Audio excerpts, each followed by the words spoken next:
Hey, what's going on, everybody? Samuel Akem here, and I'm back with another one. I appreciate you guys for tapping into my channel once again. I'm nearing 1,400 subscribers, so I appreciate you guys for all the love and support. I hope that you guys continue to hit that subscribe button. Please continue to hit that like button. Please continue to leave me comments down below. I promise you, I read all of them. I appreciate you guys for all the love and support. I got a great video for you guys today. Last week was Big Sky Media Day. Obviously, in my video, I talked a little bit about it. I had recorded that before leaving, but it was a great weekend. Learned a lot. Got to talk to a lot of coaches. Got to talk to a lot of the players. It was a really good time. It was just a really great experience for myself as a new media member, and it was just really good to be out there. So in today's video, I'm going to be talking a little bit about my reaction from the Big Sky Media Day. Just a short topic right there. We're going to be reacting to the Big Sky Media and coaches polls. We'll talk a little bit about that. We're going to talk about some of the comments that Tom Wistrcill made. He had an address to the whole everybody at the Big Sky Media Day, but then also he spoke to the media where they were able to ask him questions. Sorry about that. He spoke to the media where they were able to ask him questions about certain things. So we're going to discuss that a little bit. And then also we're going to talk about the Big Sky players on the Shrine 1000 list. That is one of the senior bowls that happens every year, the Shrine Bowl. Really good all-star game for players to get exposure in front of scouts. So we'll talk a little bit about some of the Big Sky players that made that list. The NCAA is expected to approve increased scholarships across multiple sports. We'll talk a little bit about that. The new long-form House settlement outlines a new enforcement model to prevent phony NIL deals. A bunch of in that. I really want to talk about that. That's one of my favorite topics of today. A lot of good information in there about all of college football, and we can talk a little bit about how that may trickle down to the FCS, but a really good topic there. And then finally, I want to talk about Coach Ek, the head coach of Idaho. We talked. He's a great guy. I want to tell you guys a little bit about what he was telling me, and yeah, we'll get straight into it. Make sure you guys hit the like button. Make sure you guys hit the subscribe. Make sure you guys stay for the whole entire video. I appreciate you guys for tapping in, and we will get straight into it. Okay. First things first. Big Sky Media Day was last weekend. The main 2 days were August 21st or July 21st and July 22nd. July 22nd was when, the media was able to ask all the questions to the players, to the coaches, all that good stuff. It was great talking to all the players and all the coaches. Got to meet a lot of players. Met two guys from Idaho. Gosh, I'm blanking on their names. Number 18, the safety that they brought, the defensive back that they brought, and also Newbie, the D lineman that they brought as well. Idaho brought two defensive players. I met them. Caden Bennett, Jackson Slater, got to talk to them for a long time. Got to talk to Coach Andy Thompson. Like I said, I got to talk to Coach Eck. I talked to Tim Plow, the new head coach at UC Davis. Talked to Coach Halk, obviously Keelan White, talked to them as well. It was really cool. Also, like, Big Sky Media Day is also really cool because, like, obviously these guys compete against each other, throughout the football season, but it's like these guys have real relationships together. So it was interesting. Like, the night before Media Day, it was at a casino in Spokane, Washington, and it was kind of cool to see, like, Coach Halk and Coach Vegan intermingling together. They actually, I don't even know if I should be saying this, but they were actually at one of the tables together on that Sunday night, just sitting together, just having a good time. Coach Eck, you got to see Coach Eck in his natural environment. You got to see all the players talking to each other, building the relationship, learning more about each other. It was just really cool. Got to meet some of the media members. I heard that the Sickos committee, I heard that they made an appearance to Big Sky Media Day, and I was actually at Kyle Hansen's house last night watching the fights with Andrew Houghton and Frank Gagola, and I didn't even get to meet the Sickos, and I love those guys. I don't really know them, but it's like I see them all over Twitter all the time. They love Big Sky football. They love Big Sky After Dark. It's no surprise that they were at the Big Sky Media Day, but the fact that, like, they didn't make their presence known. Nobody really, like, Kyle Hansen didn't know who they were. Andrew didn't know who they were. I'd be interested to know who did know who they were. Also, at the Big Sky Media Day Sunday, when we first got there, We played a round of golf, my first 18 holes. My good friend Regime Seabrook just gave me some clubs that he used to use, and he just passed them down to me. So this was my first time using them. I wasn't really keeping score. We were with Sean Rainey, Austin Parr of SWX, Andrew Houghton, Blake Hempstead, and obviously Coulter Nuanez of Skyline Sports. It was really Coulter and Blake who were competing against, or not even competing, but like they were playing and they were keeping score. I was playing as well. I wasn't really keeping score. My golf game needs a lot of work. If anybody, Sean and Austin Parr were really good at giving me pointers while we were going through the course. I wasn't able to be with Coulter and Andrew and Blake while they were playing because you can only be in groups of 3. So, that's how that worked out. But it was really fun. If you guys know anything about that Sunday, it was a little smoky in Spokane, but more than anything, it was really hot. We were the only group, and another guy who I think was Australian. It was his birthday weekend, so he was playing around a golf, really good golf player. But we were the only people on the course from 2:30. Our tee time was at like 2:45, and we didn't finish until like close to 6. I think we finished at like 5:30. We might have finished a little earlier than that. I think we finished at like 5, closer to 5. But either way, we were out there for a really long time. It was really hot. Actually, we might have finished a little later than that. We were out there for a really long time. We were out there at the heat of the day. I'm not surprised that nobody else was out there, but oh my gosh, we were dying. We all needed water. It was crazy, but it was really, really good to be at Big Sky Media Day. I appreciate all the love that people showed me at the Big Sky Media Day. Tommy McCormick, that was the defensive back from Idaho who was there. Tommy McCormick, Nevada guy. Apologize for not remembering your name, but really cool guy. He talked to me a little bit about how he's, I was talking to him about, his senior year is coming up. Does he plan on, potentially pursuing the NFL? And, he was like, not really. Like, that's not really something that, I aspire to do.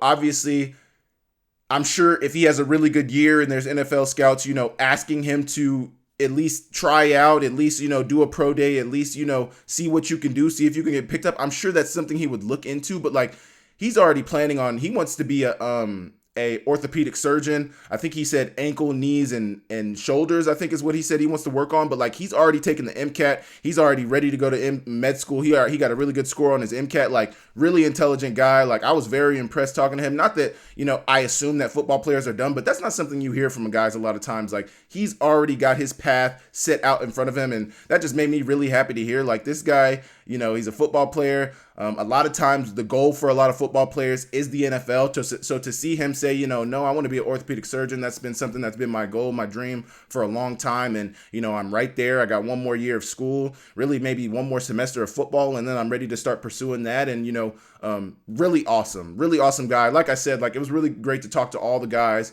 talk to everybody at Big Sky Media Day, just hear some of their stories, hear some of the things they care about. I talked to all the receivers, talked to Elijah Ponder briefly, talked to Christian Fredrickson, the receiver. Obviously, I spoke to all the receivers because, that's what I used to play. Not that I'm biased or anything, but there was some guys that I didn't get to speak to. And admittedly, I was a little nervous about, I was just nervous, like I did jump out there and get the Tom Wistrcill interview when they first broke away, like when we first started, when Tom was answering questions from the media. I was the first one to ask a question, so I did, kind of jump off the porch in that way, and I got some individual interviews with the receivers. But I was telling Jackson Groff, who's my really good friend, who's really been helping me in this media space since I started in it, and I was kind of telling him how I kind of wish I would have done more. I feel like I could have done more. I know I could have done more. But, it was my first media day. It was my first time, ever being a credentialed media member. So Coulter and Andrew and Blake were kind of letting me know, and Kyle Hansen, they were like, sometimes with people in the media, it's hard to even get them to, jump off the porch. It's hard to, and, it's hard to ask questions. It's hard to get the interviews. It's hard to do some of the things that I did. So I do feel appreciative of that and the love that they showed me. And I know that I'll only get better. And, I love it so much. And I was so happy to be there. It was a really good time. But all in all, it was a great weekend. Like I said, it was a great weekend. I'm sad I didn't get to meet the Sickos committee. It would have been great to see those guys. But really, really good time. Really, really good time. And now football season is next thing we're looking at is week 0 with Montana State playing against New Mexico. They are favored in that game, which is not so much surprising, but going to be very interesting. Also, like I mentioned last week, McNeese State will be playing against Tarleton. So former Big Sky Newcomer of the Year, all-conference player Clifton McDowell will be playing week 0. So I know there will be a lot of eyes on that game. I know I'm really excited to see that game just to see what's up. But yeah, if you guys have any comments about Big Sky Media Day, leave them down below, and I will move on to the next topic. Okay, what I want to do next is we're going to react. I'm going to be giving my reaction to the Big Sky Media Coaches Preseason Poll. They dropped, I think, on that Monday. That was the media day where, all the players and coaches were going to be getting questions asked to them. Montana comes in at number 1. This is the coaches poll. Montana comes in at number 1. Montana State at number 2. Idaho at number 3. UC Davis at number 4. And Sac State at number 5. And that was really, that's identical for the coaches and media poll. So they're kind of in lockstep with who they think the top 5 should be, which I wouldn't really dispute. I would probably put UC Davis at number 3. I would put Idaho at 4 and Sac State at 5. And honestly, I would put UC Davis at 3, Sac State at 4, and Idaho at 5, just because they're going to be young. They lost a lot of players. We don't so much know what to expect from them. So I would probably drop Idaho State down a little bit. But then in the coaches poll, you got Weber State at 6, Northern Arizona at 7, Eastern Washington at 8, Portland State at 9, Idaho State at 10, Northern Colorado at 11, and Cal Poly coming in at 12. I don't think a lot of people have a lot of faith in Cal Poly, Northern Colorado, Idaho State. We will see what they're able to put together. But yeah, they came in at the bottom. Pretty interesting in the coaches poll. And I think about this all the time, and this is one of the questions that I wanted to ask is like, which poll holds more weight? Is it the media poll or the coaches poll? I would personally say the coaches poll holds more weight because, I think, the coaches are watching this film week in and week out. The coaches are watching this film during the offseason to kind of game plan schematically to see what they need to change, what they did well, what they didn't do well. That's what they're looking at in the offseason, as well as recruiting and taking some time off during the summer. But I would think that the coaches poll holds a little more weight. So I think it's interesting, not only that, Weber State is at 6. I think they got a young quarterback. Interesting to see what he does. They lost one of their best cornerbacks. He's now at Idaho. Not so sure about the rest of Weber State's roster and, what they look like. I know they were kind of a middle of the pack, lower tier Big Sky team last year. So it'll be interesting. And it's very interesting that, the coaches poll had them at 6. And then what I was going to say is even more surprising is that in the coaches poll, they had Northern Arizona at 7. That's somebody who I mentioned could be a dark horse for the Big Sky. They were 5-3 in the Big Sky last year, which is surprisingly really good because, they weren't a playoff team, but they played everybody in the Big Sky tough. I think they're building something there. I actually believe they actually have a new head coach this year, so it'll be very interesting to see what they look like this year. I believe they returned their quarterback from last year, but they lost a receiver. They lost one of their backup quarterbacks, Daniel Britt. I know a lot of Grizz fans know about him. But then after Northern Arizona, the coaches had Eastern Washington. And then, I think Eastern Washington is going to be a little better than that. But the Big Sky is very tough. So, kind of looking at this list, you see Montana State, Idaho, UC Davis, Sac State in the top 5. I wouldn't really dispute that. I think that Weber State, Northern Arizona, Eastern Washington kind of could be interchangeable. But I think Eastern Washington could shock a lot of people. I think their quarterback's a really good player. I think they have some really good receivers. But it comes down to the defense, and I mention this every week. It comes down to the defense with Eastern Washington. Can they tackle? Are they able to get stops? Everybody remembers that Idaho State game from last year. They were up like 24, maybe close to 31 points. They were up big time on Idaho State, and Idaho State started stringing together some stops. An unfortunate call on an end zone touchdown for Efton Chisholm that I think was a touchdown. It ended up not being a touchdown. They ended up kicking 3. That, to me, ended up being one of the difference makers. But, they had, 4th down stops. They missed a field goal to win the game.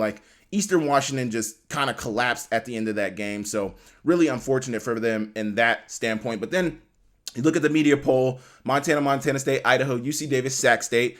identical top 5. Eastern Washington at 6, which I don't so much disagree with. Weber State at 7, which is fine. Idaho State at 8, Northern Arizona at 9, Portland State at 10, Cal Poly at 11, and Northern Colorado at 12. You know, I was talking to Coach Houck during Big Sky Media Day, and, you know, we were kind of talking about how Portland State could be a good team, and they look like they have a good roster. You know, obviously Robbie Houck, former, all Big Sky player. Obviously, Coach Houck's son is now the special teams coordinator as well as the tight ends coach at Portland State. And, you know, Portland State is obviously a good squad.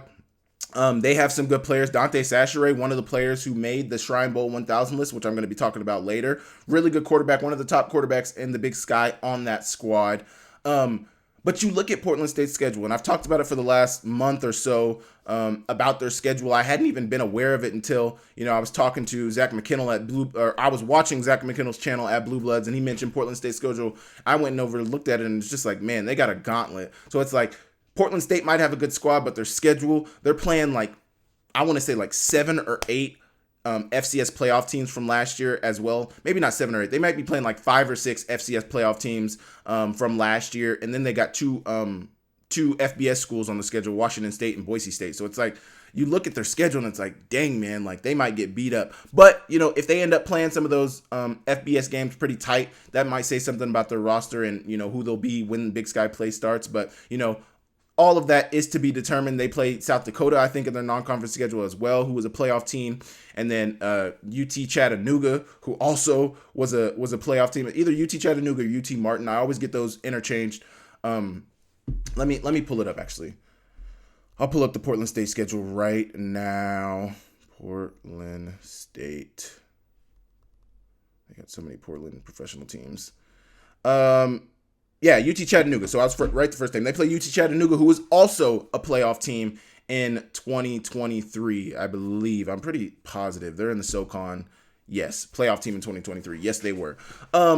But yeah, Boise State, South Dakota, then they have Weber State early. I think that could be a really good game and a really good early Big Sky test for Portland State, that Weber State game. But Washington State to start the season. Nonetheless, I'm not going to, go back down Portland State's schedule. I dropped a video on that. You guys can go look at that. Really nice video that I dropped a couple of weeks ago. But yeah, media poll, coaches poll, I think is, mostly in lockstep with the top 5, which, is not really any surprises there. But what do you guys think about the Big Sky media poll? Who do you guys think is going to be a surprise this year? Like I've been mentioning all offseason, I think Northern Arizona could be a surprise. And I also think Eastern Washington could shock a few teams. They could give people fits depending on, what their defense looks like. What do you guys think? You guys leave me a comment down below and I will move on. Okay. This is something that Big Sky Commissioner Tom Wistrcill has been very vocal about this offseason. He spoke about it. Big Sky Commissioner spoke about back damages being paid to Power 5 schools from the House settlement. So this is the House settlement that is going to be paying back damages from the 3 antitrust lawsuits that have been pending for some years now, maybe some months now, but 3 antitrust lawsuits that have been pending got settled for about $2.8 billion. That is now going to be paid back from NCAA institutions. And Tom Wistrcill talked a little bit about it. So I'm going to give you guys the quote that he spoke about it during when the media were able to ask him questions following his address to the Big Sky at the Big Sky Media Day. When they did the back damages, they essentially assigned these to all 360 schools. So I get that we should all feel the pain. Unfortunately, what I don't like is that the money that's being taken from the Big Sky, which on average is about $180,000 to about $350,000 per year for the next 10 years. That's the penalty that our schools have to pay, and those dollars will go to the settlement. Then that money goes to former Power 5 football and basketball players. To Tom, that's the end of his quote, end quote right there. To Tom, and I'm sure many FCS commissioners, it's unfair because they're paying the penalty, but ultimately FCS players will not be the ones to benefit from the back damages. Basically, FCS schools are footing the bill for big time college football programs, which it's kind of interesting, and like Tom Wistrcill said in his address, it's a little unfair. I think he ended up saying that after the quoted statement that I just read. It is unfair. Why are FCS schools being asked to foot this bill for, back damages of the NCAA and big Power 5 conferences when none of the FCS players, none of the Big Sky institution players are going to be the ones benefiting from these back damages? I think in Ross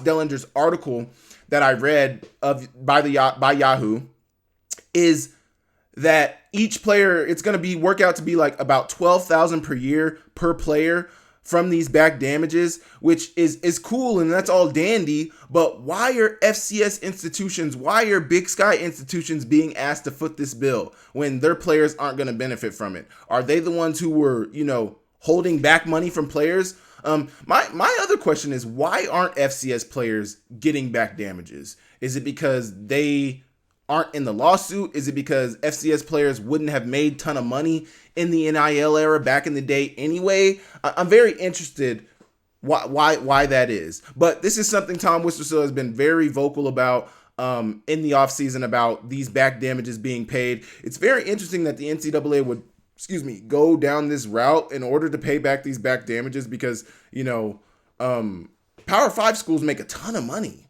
A ton of money. You look at some of the numbers that these Big 12, SEC, ACC, Big 10 institutions are bringing in. It's a ridiculous amount of money. Their revenue is going up each year. Now with this new revenue share model that we're going to be talking about later in this video, that brings on an interesting conversation. But the money is there for these Power 4 schools. So why do they need help from Big Sky, CAA, MVFC conference institutions to pay these back damages? Why is that the case? I don't really understand that. It just speaks more to the NCAA and their backwards dealings and their backwards, rules that, people have been aware of for years now. Nobody agrees with some of the rules that the NCAA puts out there. And these back damages is just another example of that. There's another interesting quote that I want to read later on about the NCAA and some of the rules language that they put in for this new revenue share model that's going to be going into college football. Very interesting. Like I mentioned, very interesting. This is a very interesting topic that I'm very excited to talk about. But I just wanted to briefly talk about Tom Wistrcill's comments on the Big Sky Conference having to pay back those back damages. What do you guys think about that? Have you guys read up on this at all? Do you guys think it's fair? Do you guys think there's a reason why Big Sky schools should have to pay these back damages? Or do you guys, like Tom Wistrcill, think it's a little unfair to the institutions? What do you guys think? Another comment I wanted to make about Tom Wistrcill's address to the media. Tom Wistrcill mentioned during his Big Sky media address, before he answered questions from the media, when he was just addressing the whole, we'll call it the whole conference. He was addressing the whole conference together in the conference room. He mentioned that there was $80 million. $80 million. Hear me again. $80 million was bet on Big Sky football games last year. $80 million. There are some sickos out there who are willing to gamble on anything. And I hadn't even thought of it from that standpoint, but Kyle Hansen, like I mentioned, I was at Kyle Hansen's last night watching the UFC fights, and we were kind of talking about it. He was like, some of that comes from people who just are willing to bet on anything. If you guys know some real betting degenerates, sickos who are real gambling addicts, they will bet on anything, especially college football and college basketball. If there's a college football game to be bet on, I'm sure these guys are going to be betting on it. Like D3 football, Harding. We talked about Harding football running the triple option. Only sickos would know that, but I'm sure there are some sickos out there that are betting on games like that. Like for $80 million to be bet on Big Sky football, that says something. That says not only are there eyes on the Big Sky, which is very good for the Big Sky, but also I think it also says something about what needs to happen with the Big Sky Conference and them trying to protect their players from some of the ramifications that we have been seeing in some of the other big time conferences with sports betting. You got to educate the players on the consequences of sports betting. They could be detrimental to your career. They could be detrimental to your education. They just could be detrimental. So that's something Tom Wistrcill also mentioned is, educating the players on sports betting, educating them on, why there can't be any gray area. They can't, have any slip ups. You can't have any mishaps with sports gambling because, the eyes are on it more than ever. Eyes are on Big Sky football more than they probably ever have been. The Big Sky is going to he also announced during his address that they just signed a new deal with ESPN. So the games are still going to be aired on ESPN Plus, but I think now there's going to be 4 televised games on some of the ESPN linear channels going forward in the new deal. I think the new deal kicks in next year maybe, but I think it was the 2025-2026 school year, but they're going to have more games aired on ESPN. So even more now than ever is a time to where, the players must be educated. You have to be, hyper aware of what's going on within your institution, hyper aware of what your players are doing. Make sure that your players are educated to the utmost degree and make sure that there's no mishaps happening because the eyes are watching. People care about Big Sky football. The sickos are watching the Big Sky football. The degenerates are gambling left and right on Big Sky football. So good. $80 million was bet on the Big Sky. That's good. The viewership is there. People are watching, but also it could be bad. The viewership is there. People are watching. So what do you guys think about that number, $80 million being bet on Big Sky football? Do you guys think that's a low number or do you guys think that's outrageous that, people are betting that much money on Big Sky football games? I personally, I think it's like, somebody's got a parlay. They throw a Big Sky football game on there or, maybe they do I don't know. Honestly, I don't know. I don't know what my thoughts on that $80 million are. That's a lot of money. That's a lot of money being thrown on the Big Sky. And, there's some positives to that, and there also could be some negatives to that. So what do you guys think about that? Leave your comments down below, and I will move on. Okay, got a little brief topic here. I want to talk about the 9 players in the Big Sky that made the Shrine 1000 list. That is the Shrine Bowl, the All-Star game. There's a couple big All-Star games that happen every year. There's the Shrine Bowl, there's the NFLPA Bowl, there's the Senior Bowl, and there's the Hula Bowl. I was invited to the Hula Bowl, ended up breaking my collarbone, did not get to make it, but the Shrine, NFLPA, Senior Bowl, those are really the 3 big ones that people look for. Jim Nagy with the Senior Bowl, Eric Galko with the Shrine Bowl. I'm not so sure who's the player development, the player personnel guy for the NFLPA Bowl, but really good bowl games, give guys a ton of exposure, the opportunity to speak to scouts. These are really good opportunities for guys who have aspirations of playing in the NFL, which I'm sure a bunch of these guys on this list do, if not all of them have aspirations of playing in the NFL. So it's a really good opportunity. It says not only that you're on somebody's list, they're watching, but also it says that, if you ball out, if you play well this season, you're going to get a better opportunity to make it and fulfill your dream of playing in the NFL. So first, you got Efton Chisholm, the wide receiver from Eastern Washington. You got Marcus Weir, offensive guard from Montana State. You got Junior Bergen, wide receiver returner from the University of Montana. You got David Hogue, edge rusher from Northern Colorado. And let me be the first person to say, David, I was not familiar with your game. I need to watch more film on you. There was a comment in my comments this last week that like I said, I do read the comments. I need to brush up on some of the schools in the Big Sky. I feel like I've been really trying this offseason to brush up on my Big Sky knowledge, but I can be better. I appreciate you for your comment. I read it. I will be taking notes of that. And David Hogue, this is a perfect example. I saw this name on there and I had no idea who he was. David Hogue at Northern Colorado made the Shrine 1000 list. So that's somebody to keep an eye on from Northern Colorado. Obviously, Northern Colorado, not one of the top teams in the Big Sky, but obviously the scouts see some potential in him and he made their list. Dante Sacheret, Portland State, the dual threat quarterback, can throw the ball, can run the ball. He was at Big Sky Media Day. I didn't get to speak to him, but he was at Big Sky Media Day. One of the top quarterbacks in the conference, one of the better rushing quarterbacks in the conference. But if you really look at the Big Sky Conference, there's a lot of good rushing quarterbacks. Caden Bennett, Tommy Malott, obviously, Dante Sacheret. yeah, just three to mention three right there. Clifton McDowell last year was one of the better rushing quarterbacks as well. So, I think there's an aspect of your game that not has to be rushing, because there are some really good pocket passers in the conference as well. But, some of the better quarterbacks in the Big Sky Conference are dual threats.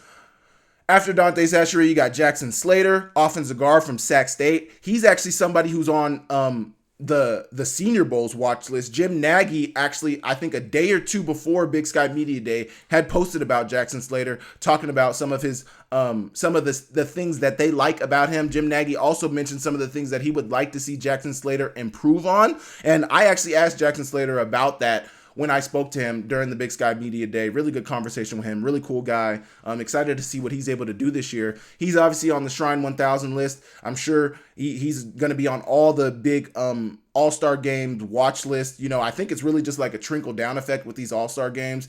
Senior Bowl's usually getting the top of the top guys, but that's also, well, actually now the Senior Bowl is called the Senior Bowl, but I believe underclassmen are allowed to attend the Senior Bowl now. Maybe last year was the first year, or this year might be the first year that underclassmen are able to attend the Senior Bowl.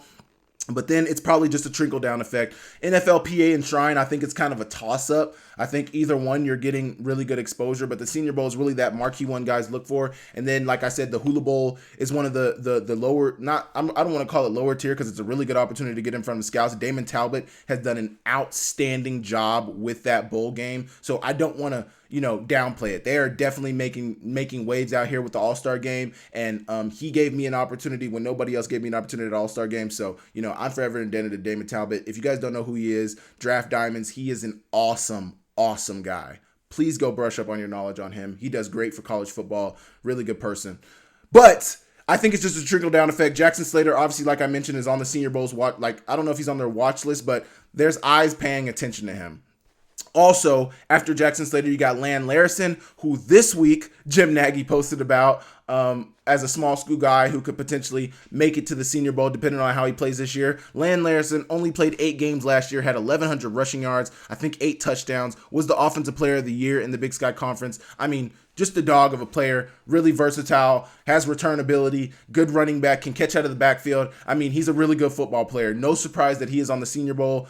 Jim Nagy's got eyes on him, but made the Shrine 1000 list. Elijah Ponder, edge rusher. I was talking to their SID. I think he said scouts are saying that Elijah Ponder is, projected 4th or 5th round in the NFL draft, which is not really surprising. Elijah Ponder is a really good player. I think he had 9.5 or 10 sacks. I think he had 9.5 sacks last year. Really, really good player. Really, really good player. I was talking to Colton Nuanez. He said that basically every football team, every NFL team has been out to, watch Elijah Ponder, has asked questions about Elijah Ponder, is interested in his skill set as a player at the next level. No surprise that he made the Shrine Bowl list.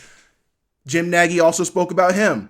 Big Sky has eyes on it. The Big Sky has eyes on it. If you want to play at the next level, obviously, if you have the opportunity to play at Power 5, a lot of guys would take the Power 5, but you will have the eyes on you in the Big Sky. If you ball out at any level of football, you'll have eyes on you, but, the Big Sky is producing NFL talent to some extent.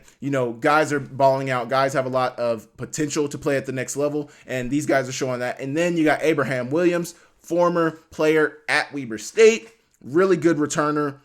I think when a lot of NFL teams are looking at him, they're probably looking at his return ability, but also he's a cornerback for Idaho now, playing at Idaho. So those are the 9 players on the list. What do you guys think about this list? Do you guys think they missed somebody? Who are some players that you guys can think of that might have been missed off of this list? I necessarily don't see anybody that they missed. I think, when you talk about NFL ability and guys who are, coming up on their senior years, which is when most Big Sky FCS players are going to go to the NFL, it'll be very, very rare that you see a guy at the FCS level leave early. If there was ever a player who I think could have and should have left early, I would have said Justin Ford. Justin Ford had an amazing junior season. It doesn't really get any better than what Justin did. He was a Buck Buchanan Award finalist, All-American, All-Conference, led all of college football with 9 interceptions, had a bunch of games straight where he had interceptions straight. I don't remember what the streak was, but it was like a string of games where he had interceptions. He had an amazing 2021 season. I was personally telling him, Justin, go to the NFL. It's not going to get any better than this.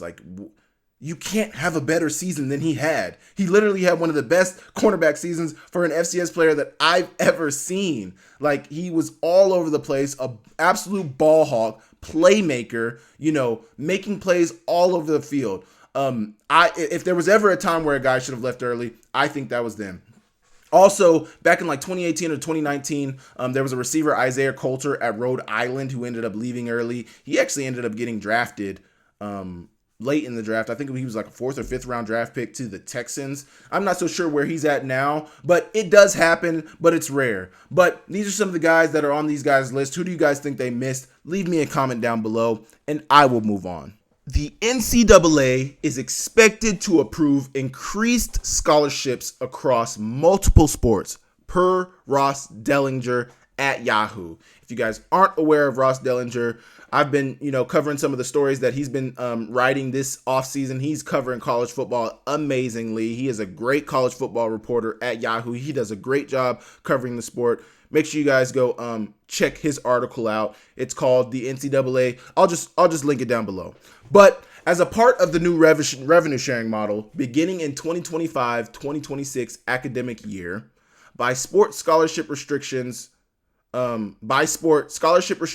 eliminated, and schools are permitted to offer scholarships to the entirety of their rosters. So formally, I know at the FCS level, scholarships, I think there's 63 scholarships at the FCS level. At the FBS level, there's 85 scholarships, and now that number is being upped to 105 with this new revenue sharing model. As an important note for football rosters, the 105 may not be a requirement until the start of a competition season, which will give coaches the flexibility to go beyond the 105 during camp. Still conversation around that. That's per Ross Dellinger. The NCAA camp max is currently 120. So currently, NCAA institutions are allowed to have 120 players. Football institutions are allowed to have 120 players to start camp. When competition starts, the rosters have to be trimmed down to 105. So my question is, does this mean it would be similar to NFL training camp? Teams are going to bring in 120 players for camp, battle it out for, 3 weeks to a month before the season, see who comes out on top. Whoever comes out on top will make that 105 roster, especially with this now being a revenue sharing model. I think this very well resembles an NFL type training camp model. Bring in 120, finish with 105. These guys are now going to be getting a share of the revenue. I still have some questions about, what will that revenue share model look like? But Sam Herder posted, also a great reporter for college football on the FCF side of things with Hero Sports. Make sure you guys go check his content out as well. He gave the FCS perspective. Bad news. FBS will be able to offer more scholarships, which is bad news for, the FCS because, the FCS usually gets the trickle down of some of the guys who aren't going to necessarily make the FBS, who don't necessarily get a scholarship from the FBS. So they go down to the FCS where they do have multiple scholarships. The good news, smaller FBS roster sizes, which means players trickling down as teams can't have 130 plus players. That is good. So the camp max is 120. The competition max is going to be 130. So schools will have to have, competition max is 105. Schools will now only be able to have 105 players on their roster when in the past there was 25 plus more available spots on the roster. Sam is saying basically that now that the rosters are going to be smaller, that's going to trickle down players who, don't get scholarship offers from the FBS Power 5 conferences. I don't even want to say FBS because I don't think this is going to be G5s. I think G5s are going to have an option to do this, but, all G5 schools won't opt into this most likely due to revenue reasons. So mainly Power 5, but that's going to cause a trickle down to the G5, and inevitably some of those G5 players are going to trickle down to the FCS. So, yes, bad news. They'll be able to offer more scholarships, but the good news is there'll be the roster is going to be smaller. So even though they can offer more scholarships, the roster in totality will be smaller. So that will cause a trickle down effect, which is ultimately good for FCS football. It's good. I've asked about FCS roster size and the scholarship limit changes and been told no determinations yet. So that was Sam Herder mentioning how he asked about the FCS roster size and the scholarship limit changes and what that'll do to the FCS. I guess there's no comment on that. I may have some comments about that with the next topic that I'm going to talk about. But what do you guys think about increased scholarships across the multiple sports at the Power 5 level? What do you guys think about this? What do you guys think the effect on FCS football will be? What do you guys think the effect on Big Sky football will be? Do you guys think it'll be a good effect? One thing I think that the Big Sky has against them to some extent is a lot of the best players in the country. I personally think a lot of the best players in the country play in the South. Texas, Florida, Georgia, Alabama, those are where some of the best football players in the country are coming from, especially Texas and Florida and Georgia. I think that's really a hotbed for college football. That's why the SEC is playing some of the best football in the country. The LSUs, the Georgias, the Alabamas, the Auburns, those are some of the best schools. Texas, Texas A&M, but some of the best schools in the country are in the South. They get those good recruits. The reason I think the Big Sky struggles getting those players is because most Big Sky schools, Arizona, I think if anybody, Arizona should be able to recruit some of those guys because it's a warmer school. But then you got Portland State. I don't think a lot of players want to go to Portland State from the South. You got Montana State, cold weather states. You got Eastern Washington, a smaller school, smaller town, cold weather state. Idaho State. The Big Sky plays in the Pacific Northwest. The Pacific Northwest has all seasons, and a lot of times the Pacific Northwest gets really cold in the winter. So I think that's something that plays against the Big Sky and trying to get some of these better players to come play in the Big Sky Conference. I don't even know where I was going with that, but yeah, there's going to be a trickle-down effect. Hopefully it affects the Big Sky in a positive way. Hopefully it ends up reflecting well on the Big Sky and the FCS in totality. What do you guys think about this? Leave a comment down below, and I will move on. Okay, my favorite topic of the day, my most favorite topic of today. The NCAA's long-form House settlement outlines a new enforcement model to prevent phony NIL deals from boosters, includes special master and arbitrator to police rev share cap, and includes escalators to push cap over $25 million per Ross Dellinger at Yahoo. Once again, great reporter for college football. Make sure you go check him out. Roster limit for football would now be 105 players. Under the new system, schools are permitted, not required, permitted to offer scholarships to each player up to the new roster limits. Not defendants, schools and conferences in G5, FCS, etc. are bound by the roster limits. Defendants are bound by the roster limits. Reporting system enforcement mechanisms only. So yeah, let me reread that because I kind of got hung up there. Not defendants, schools, and conferences in G5, FCS conferences, G5, FCS, etc. are bound by roster limits, reporting system, and enforcement mechanism only if they choose to share revenue with athletes. They can opt out. So FCS schools and G5 schools do not have to participate in this revenue sharing model. They can opt out, which would mean they would still be under the NCAA and not this new revenue share model and governance model. But my question becomes, what FCS institutions, what FCS conferences are going to be willing to implement this revenue share model? I can't see any, I don't think the Big Sky would be, up to being a part of this rev share model. There's a lot of schools within the in the Big Sky Conference that struggle, with revenue in general. You don't want to add another line item being players that, you won't be able to foot the bill for. So I don't see a lot of Big Sky institutions. The MVFC, I don't think NDSU, SDSU have a ton of money. I think, NDSU and SDSU kind of struggle with some of the same issues that Montana and Montana State struggle with in terms of revenue. So I don't know so much if I see any FCS conferences. Maybe the CAA, I don't know how they do revenue-wise. Maybe the SoCon, I don't know how they do revenue-wise. But those are some of the conferences, if any, I could see doing the revenue share model, but I don't think any will.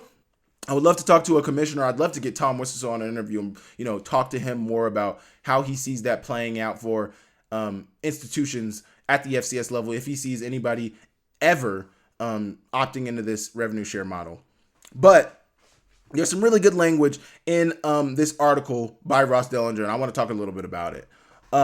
Boosters or any third-party entity or business, for that matter, are expressly prohibited from striking NIL deals with athletes unless they can prove the agreements are genuine with rates that align with similarly situated individuals with comparable NIL value who are not players at the school, the settlement reads. So this means that, first off, boosters or any third-party entity for that matter, like, you can't just pay money to athletes for coming to your school. That's what the revenue share model is. You're coming to our school, you're going to be getting a share of the revenue that we made in the last fiscal year. That is what the revenue share model means. This isn't prohibiting third-party or boosters from paying money to athletes, but you have to have a legitimate reason. There has to be a legitimate brand. There has to be a comparable value that we can compare it to across different institutions, not at your institution. There has to be a comparable value and a legitimate reason, brand, that you want to pay this athlete this money. All third-party NIL deals of $600 of value or more must be approved by a newly created clearinghouse that is expected to vet the agreements for authenticity by using fair market value standards. For those deals not approved, the NCAA, conferences, and/or new third-party enforcement entity has the authority to deem athletes ineligible and/or to fine schools for violations as they do now. So even though there's going to be a new governance model, the same rules kind of apply. There's going to be a new clearinghouse to vet these agreements. So basically, it's not just going to be the collective is going to be paying out money to these athletes and, some of the bigger, it's a bidding war, basically. No, everybody's going to be getting the same revenue share. Everybody's going to be dealing with the same amount of money at the Power 4 level. Everybody's going to be dealing with the same level of money at each institution. So I think the number that they're looking at is like 22% of, the ultimate revenue, the total revenue that they made. 22% will be allotted. And I think they're saying that number is around 22 million, 23 million, around there for the first year, next year. That is going to be what all Power 4 institutions are dealing with. If you want to bring in other brands, other NIL deals, first off, that's going to be facilitated by the school, but also it has to be comparable value. There has to be a fair market value. It can't be comparable to somebody at your institution. It has to be a comparable value to somebody at another institution. And these brand deals are going to be authenticated. They're going to be authenticated through the clearinghouse. So there's going to be better checks and balances, which a lot of people have been asking for, with these collectives. Although, they serve an essential purpose at college football, still there's dirty business going on. There's a lot of lawsuits being thrown out there from players not being paid their money that they were promised. No contracts are being signed. These players are being promised this money to come to their schools. They commit, and then they end up not making any of that money. These deals are going to be vetted, which I think is very, very important. You need to vet these deals out. You need to vet the money that these players are going to be making. There has to be checks and balances. There must be checks and balances. However, unlike now, those punishments can be appealed to an agreed upon arbitrator. So basically, there's going to be a middleman in the middle of all of the, there's going to be an arbitrator where, if schools are faced penalties, they can now take it to an arbitrator. What am I trying to say? Arbitrator. These deals, say, Alabama faces infractions. They want to appeal those infractions. Now it goes to an arbitrator. The arbitrator is basically the middleman between the Alabama, the institution, and the governance model, the revenue share governance model, whatever that is, whoever the master, how do they describe it? Whoever the special master is, the arbitrator would then rule. He's the middleman, a judge of some sort who's going to rule in either person's side. But with that, the arbitration process, according to the settlement, is designed to be more accelerated and neutral, and to be a more accelerated and neutral procedure than the NCAA's current infraction situation, where committees of schools' representatives determine matters. That's not going to be the case anymore. It's going to be a judge, an arbitrator, who's a middleman, not operating in the best interest of either institution. He's neutral. He or she is neutral. The arbitrator must rule within 45 days of the beginning of the arbitration process, where I think is another issue that a lot of people have, like with the Michigan situation. Like, have we even seen the ending of that Michigan situation yet. Like, it's been going on for almost a year now. Like, this puts a timetable on when decisions have to be made. About a month and a half, 45 days. Now, there is an extension. An extension is possible. The arbitrator's ruling is final and binding. So once the arbitrator makes his decision, no more appeals will be had. That decision is final and binding. Nothing else can be said about it. That's the final decision.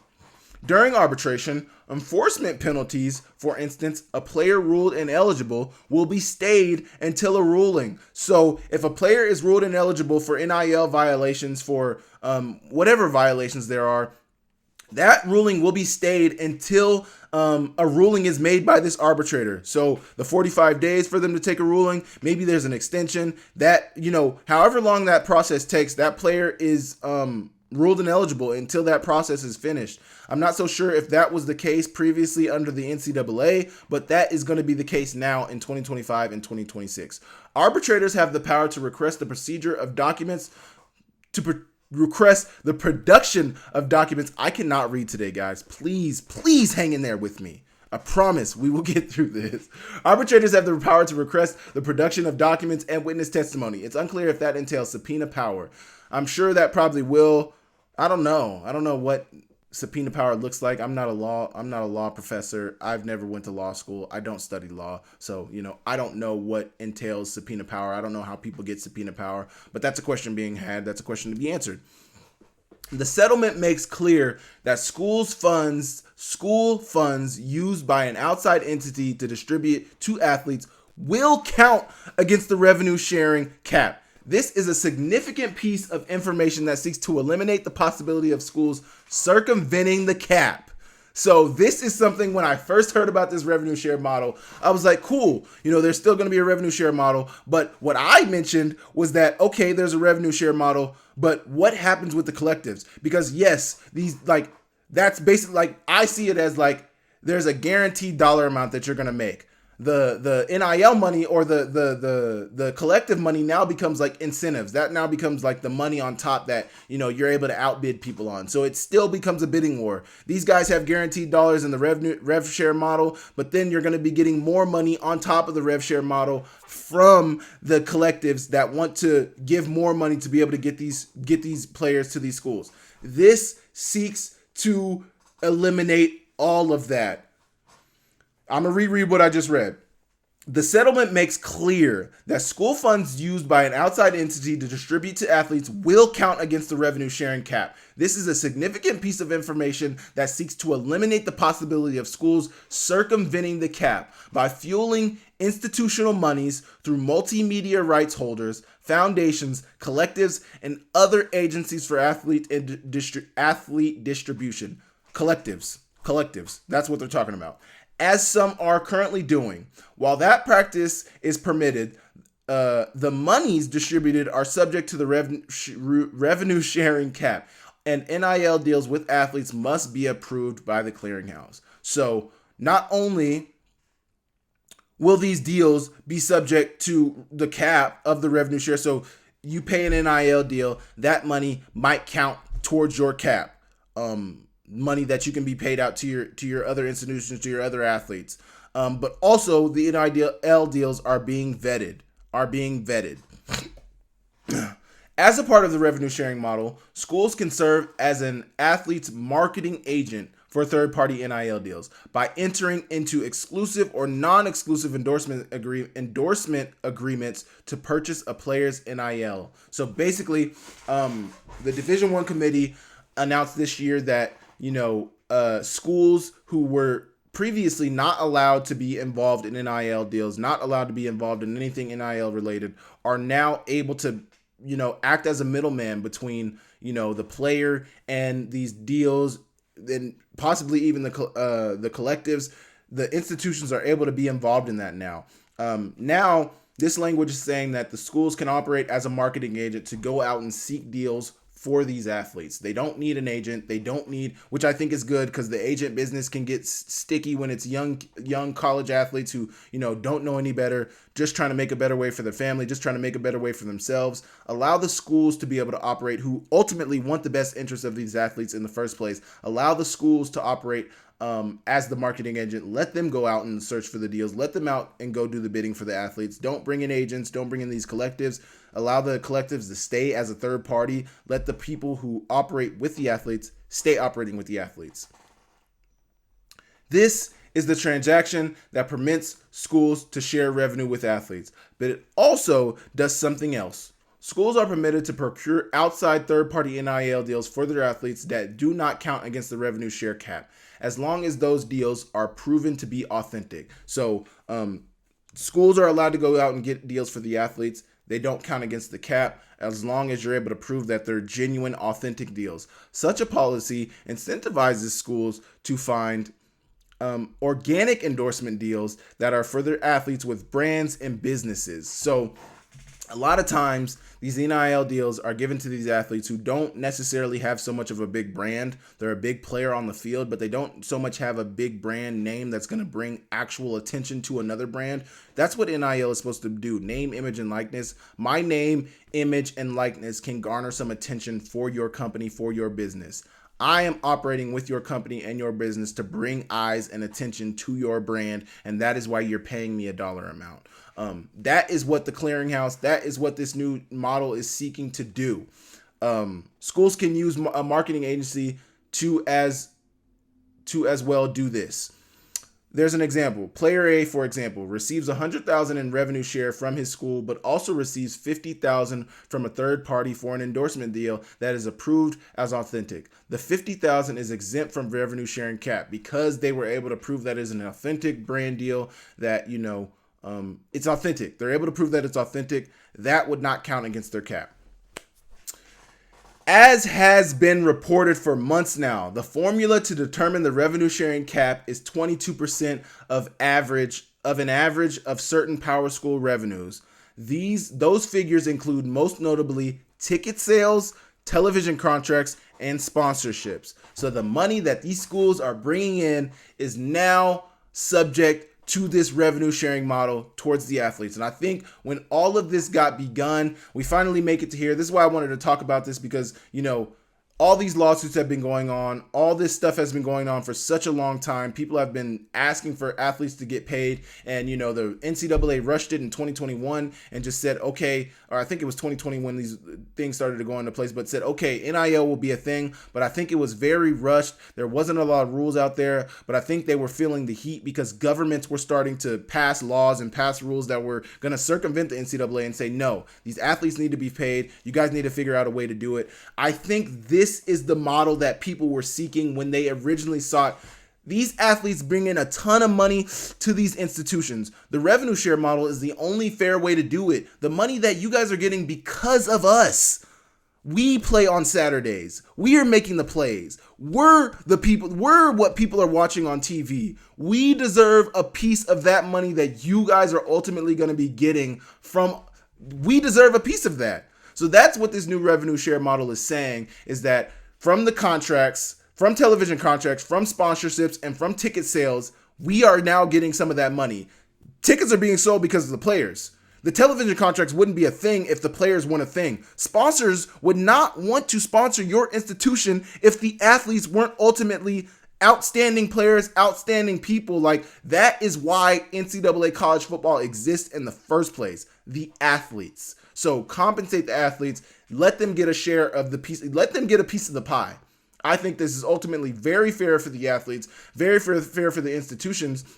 But there's some interesting things at the end of this that are there's some interesting language at the end of this that Ross Dellinger mentioned at the end of his article. The financial figures that schools most recently reported to the NCAA are used to reach the average, which means that the exact cap figure for year one in 2025, 2026 will remain uncertain until the completion of the 2024-2025. So basically similar to the NFL, they look at the numbers that they made the previous year, and that is what's going to determine what the cap for the next year is going to be. So if revenue goes down, the percentage of revenue shared to the players is going to go down. If revenue for the whole NFL goes up, the percentage of money that's going to be shared and is able to be paid out to players is going to go up. And as we've seen in the last, I don't know how long it's been going on, but the NFL cap goes up basically every year. Every year, the contracts are getting bigger. Every year, quarterbacks' contracts are getting larger. We just saw Jordan Love sign a $20 million deal, 5-year, $220 million deal that's going to pay him like $55 million a year, $75 million in guarantees, ridiculous amount of money being paid out to him. That's probably not even a sneeze at what Caleb Williams, some of these quarterbacks that just got drafted this year are going to be making eventually. Even CJ Stroud, when he signs his contract, it's going to poo-poo on this contract that Jordan Love just signed, if everything pans out for him, which I hope it does. He's a great player. As expected, the settlement features an option to actually terminate the agreement if employment collective bargaining arrives in college sports. And this is what I think is not so much, I just applauded this model for the revenue share. These players deserve to be paid. They're going to be paid. Yay! Everybody's happy. Yes. No. Because as expected, the settlement features an option to actually terminate the agreement. So basically, this revenue share agreement can go away if employment/collective bargaining arrives in college sports, which I think, so basically, like no collective bargaining. And I saw some people on social media talking about this, not very happy about, although this model isn't necessarily going to be a part of the, I don't think the NCAA, I don't know what the NCAA's part in all of this is. I don't know what that looks like, but what I do know is to operate in the best interest of the players, I think you need collective bargaining. I think the players have to have a seat at the table. This basically still says that although we are giving you some of what you want, which is the revenue sharing, you're still not going to have a seat at the table. We're still not going to discuss what you guys need to be making. We're still making the decisions for you. If you look at the NFL Players Association argues for the best interest of the players. That is why they have benefits. That is why they have, health insurance. That is why they have pensions after a certain amount of time in the NFL. That is why all that exists, because of the NFLPA. The NFLPA is operating in the best interest of the players. And you have to do that because these owners are going to put their thumb on you and step on you as much as they can if they have the opportunity to. That is why you need somebody arguing in the best interest of the players. This model basically says, although we're trying to give you some of what you want, no collective bargaining. Players cannot have a seat at the table, which I think is going to cause problems in the future. But I think ultimately this is a step in the right direction. So we're not going to, we're not going to hang on that for too long. I think this is a step in the right direction for big time college football, Power 4 institutions. I think this is a step in the right direction. Obviously, the back damages that I spoke about earlier are being paid back by FCS institutions, which I don't think is the right way. But, I think for the most part, this is a step in the right direction. But I think we could get in some choppy water in the future with not having collective bargaining be a piece of this deal. I think that needs to be a piece of the deal. Who is arguing for these players? Who is operating in the best interest of the players? Who is speaking on the players' behalf? These lawyers? The NCAA? They talked about some of the figures that these lawyers are getting paid. These lawyers are getting paid ridiculous amounts of money. And ultimately, they have been operating in the interest of these players for the most part. But now that just goes away. They're like, give us our check. We'll be good. We're gone. And I think for the life of this deal, these lawyers are going to be getting paid out a certain amount of money each year through this revenue share model. So very interesting there. Last point I'm going to make. The settlement protects NCAA rules around 4-year athletes' eligibility maximum over 5 years and an athlete's requirements to pursue a degree to participate in the revenue sharing. So I think it's now a requirement that to participate in the revenue sharing, you must be pursuing a degree. I don't know. I mean, obviously we talked about scholarships and, I'm sure the scholarships are still going to be paid by the institutions. Bigger scholarship opportunities, 105 roster limit. So many things are going on right now. But that was another question I had earlier in the offseason. What does that look like for scholarships? Are these kids still required to pursue a scholarship? They're going to be getting so much money.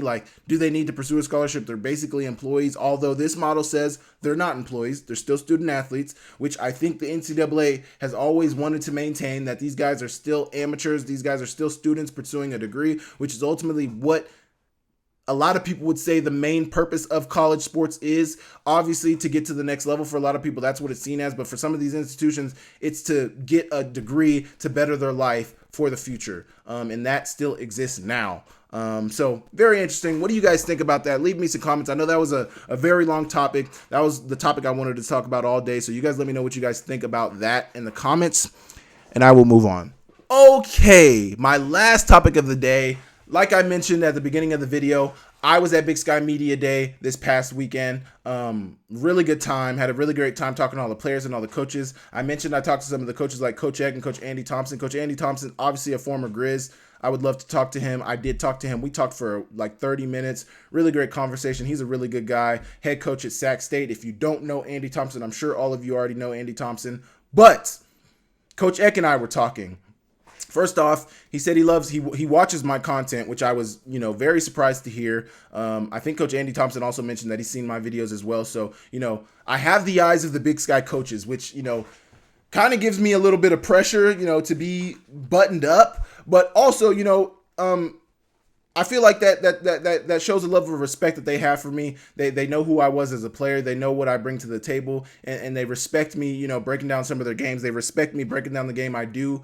Breaking down the game the way I do, giving another look into the mind of a player, the mind of somebody who's been out there, the mind of breaking down the X's and O's. I think they appreciate that to some extent. So I'm very grateful for that. Coach Eck, though, we were talking. He was like, "Hey man, I love what you're doing. I think you have a really great future in the media. Thank you, coach. I appreciate you." He said, "Hey, take down my number. Like, I'd love to chat football. Maybe not so much during the football season. It's going to get pretty busy for me, but maybe in the off season we can, talk football, talk X's and O's. I can help you break down some of the coverages you're seeing. I can help you break down some of the offensive schemes you're seeing. I can help you broaden your knowledge of the game."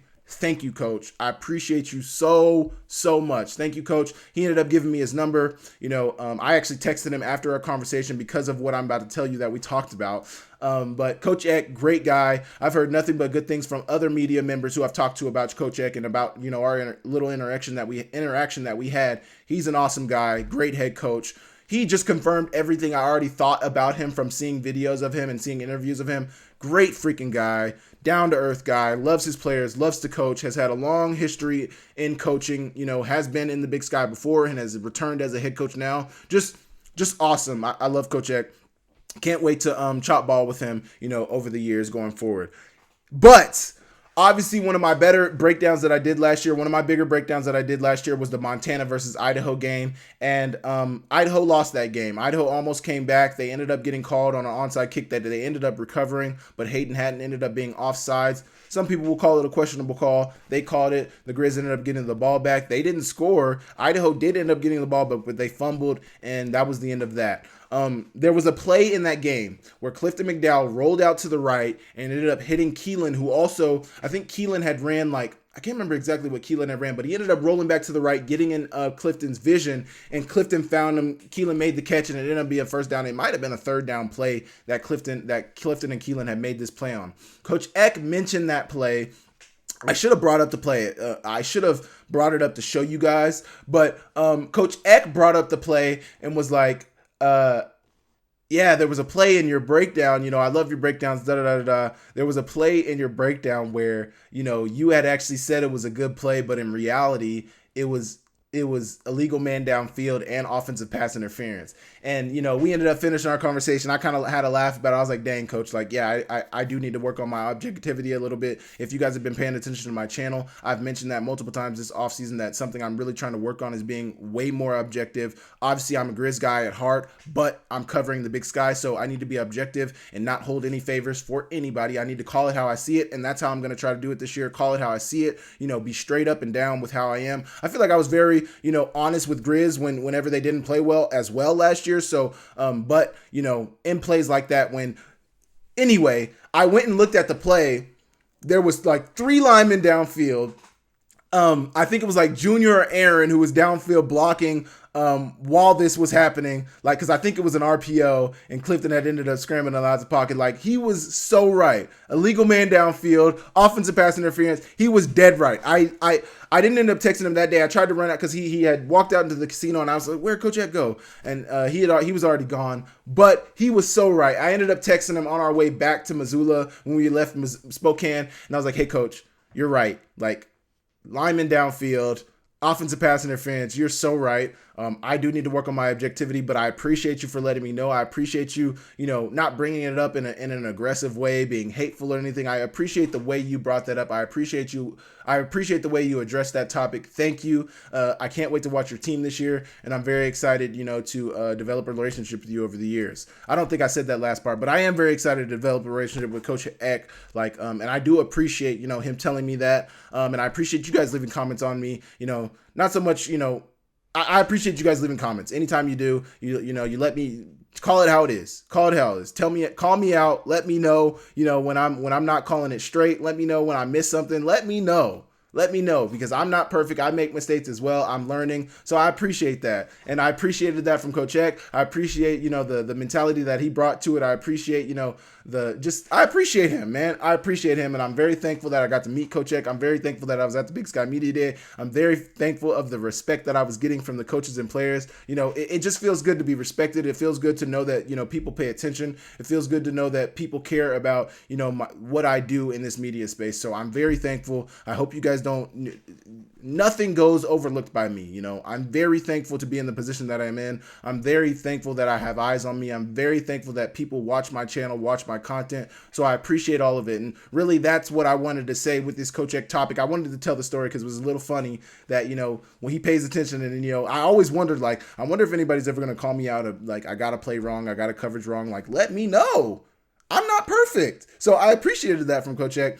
But, ultimately, I'm just very appreciative of the love and support that people show me and the fact that people do watch my channel and do pay attention. So thank you guys so much. Thank you guys so much. Thank you guys so much.